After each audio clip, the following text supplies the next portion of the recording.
Well, it remains one of my greatest memories of high school. The good times with the teammates and the community support and the excitement of going to the state tournament was a lot of fun.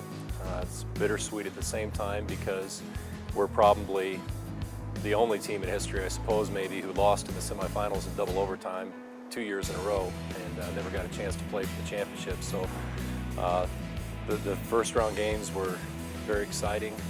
And we ended the season on a win in the consolation each time, but I regret not getting to play for a championship. Yeah, I didn't think about it being that remarkable at the time, I guess.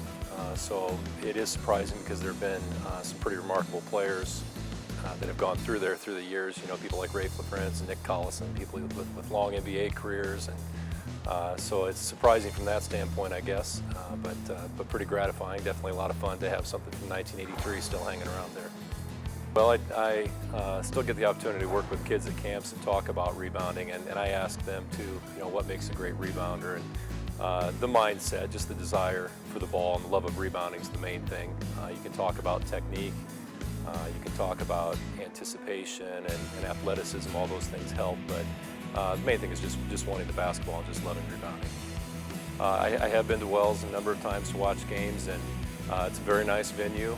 I think it's a great place to watch a game. There's not a bad seat in the house. It's a little different feel than Vets, the excitement of the barn.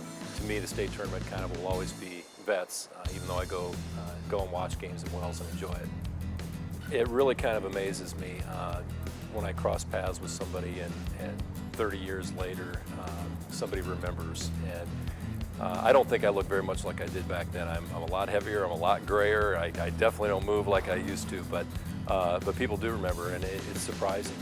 And of course, working here at Fairfield, pretty close to Mount Pleasant, there are a lot of people in Mount Pleasant that remember what was the scoring record at that time, 53 points in my senior year there. So actually, I get remembered a lot more than I expect.